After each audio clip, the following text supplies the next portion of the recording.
Can I start with a question? Let's go back to early January 2020. Any memories about your plans for 2020? Oh, if I surprise you with this question, excuse me, but I'll tell you first my plans. Early January 2020, I saw my coming year as a breakthrough year since I stopped my cycling center in 2016. For 24 years, I had grown my International Cycling Development Center, mentoring about 1,000 cyclists coming from all over in the world. They all had a dream to become a professional cyclist, and I wanted to support that. In 2016, I geared myself way more towards mentoring young entrepreneurial people, developing themselves and achieving their goals.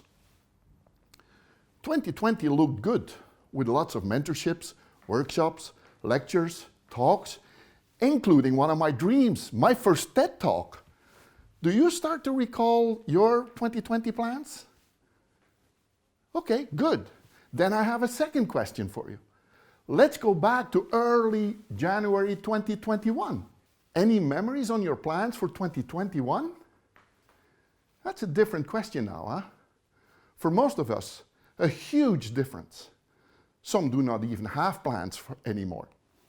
Because since March 2020, blijf in uw kot, Dutch for stay home, sounded first like a boring slogan, but soon became a new, hard reality that feels, the least to say, very uncomfortable for pretty much anybody, including me and most probably you. Needless to say that my 2020 did not go as planned. So I know how some of you guys can feel. Early January 2021, I received from AMS an invitation to speak on today's event. The title, Recalibrate Reality. The life stories of two of my ex-cycling center members came directly to my mind as perfect examples for their personal journey on recalibrating their reality. My first TED Talk was fully elaborated to Daniel Posley from Chicago. His journey from not making it as a professional cyclist to making it big time as a well-known orthopedic spine surgeon. Dan's story is literally a story from zero to hero. The second story is about Corey Greenberg. Corey came to the cycling center with the same dream as Dan, becoming a professional cyclist. Everything looked fine, but back in the US at the age, I think, of 22, Corey was diagnosed with IBD, inflammatory bowel disease, the Crohn's disease. For 99.99999% of all young sportsmen, that would be game over thinking about going professional. But not for Corey though. After surgery, he still wanted to pursue his dream. He worked very, very hard and got fit again. And today, Corey is a professional cyclist. And on top of that, he's an international ambassador for IBD. I don't know about you, but when I hear stories like that, life stories like that, I always put myself in their shoes. I'm thinking, what would I do? You know? What would I do? Hey, what am I doing since March 2020? Because as an independent entrepreneur, I saw most of my gigs that I talked about postponed, canceled, or lost. But hey, losing is not an option for me. I still have way too many dreams. Think about my TED Talk.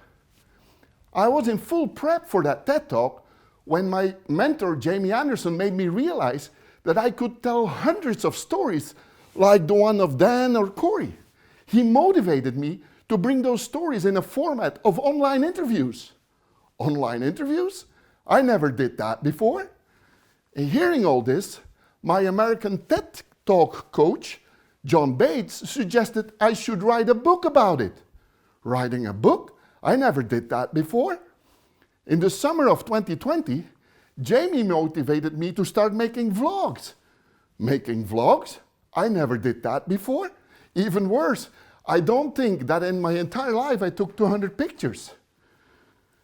Here I learned to get something you never had, you need to do something you never did. Meaning, you need to set new boundaries. You need to recalibrate. And Jamie told me also, you don't need to be great to start, but you need to start to be great. And you know what? Lately, because of those vlogs and those online interviews, bit by bit, step by step, new contacts start to become new contracts. And yes, my first book is coming. Hearing the stories of Dan, Corey, and myself, and knowing your own story, my question to you is, what do all those stories have in common? Think about it. Dan's, Corey's, mine, and yours.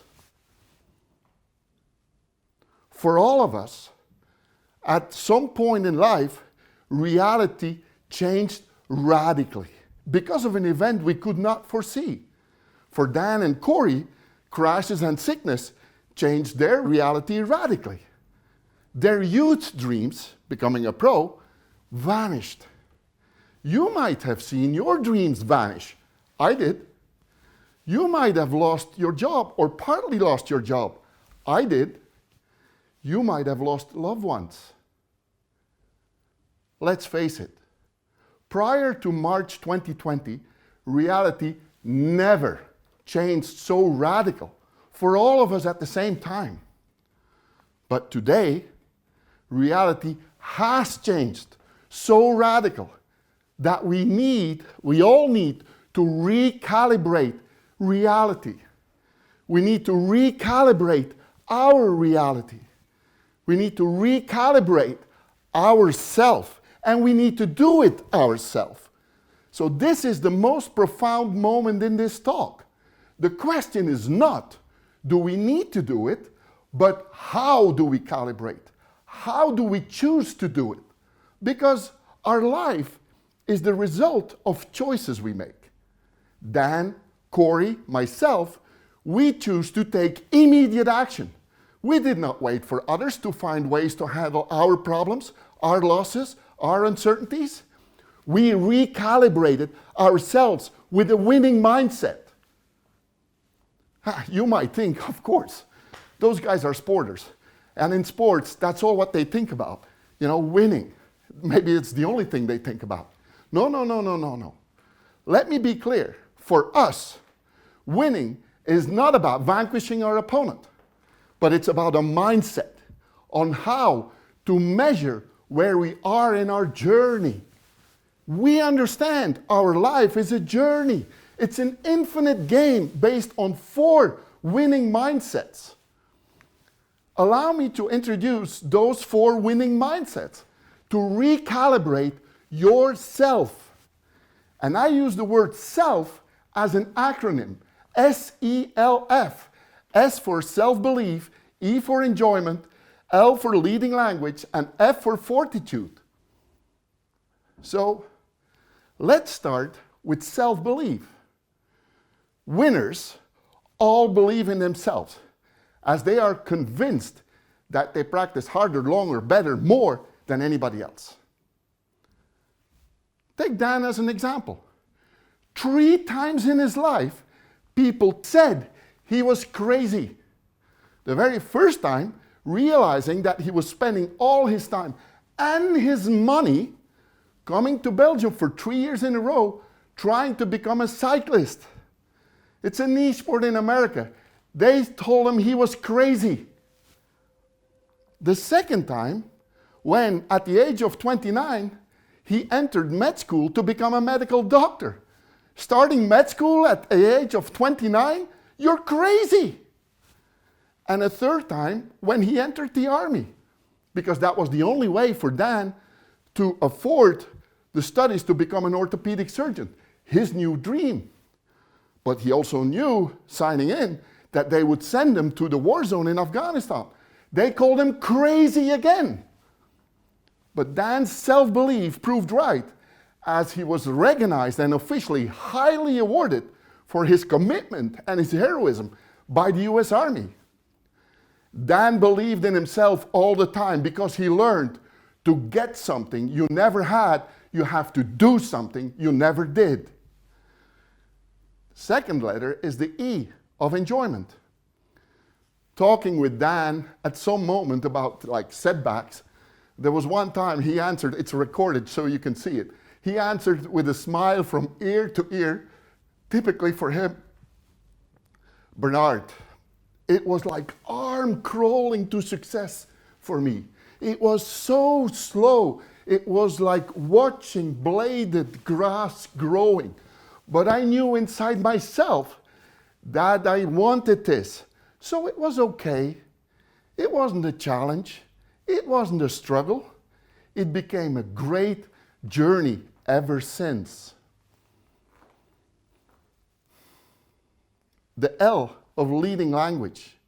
Therefore, one example, the interview that I did with Corey Greenberg, that blew me away. When I talk about it, I get goosebumps thinking about his body language and his determination. At some point, Corey looked straight into the camera, saying, cycling is what got me out of the hospital because I had a dream. I was going to be the role model for all IBD patients doing sports. What do you think of that leading language? And then the F is fortitude, the strength to bounce back from setbacks. There, you would not believe how many setbacks I had to counter when I started to make vlogs. No, it's not possible. I made all the beginner's faults there are, and the most stupid ones first. But I got great feedback from people that I know at Toastmasters and from others. And you know what? One thing I learned for sure that I learned from Jamie taught me, you don't need to be great to start, but you got to start to be great.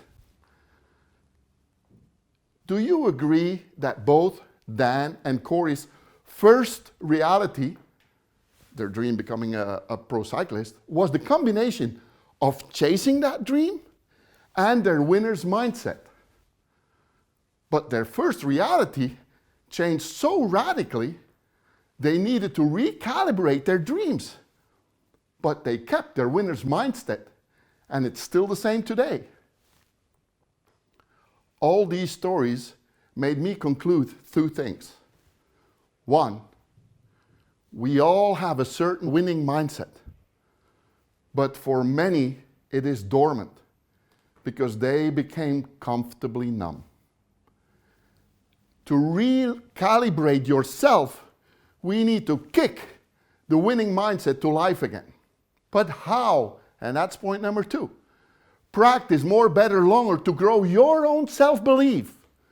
Learn to enjoy every step on your new journey. And pronounce your dream out and loud to yourself in the leading language. And use the obstacles to strengthen your fortitude. I am very, very thankful for this opportunity to be with you all, sharing my life story. And I am humbled to share Dan's and Corey's life story. All life stories proving that we can all recalibrate our reality. I wish you all the luck on your journey while you recalibrate yourself.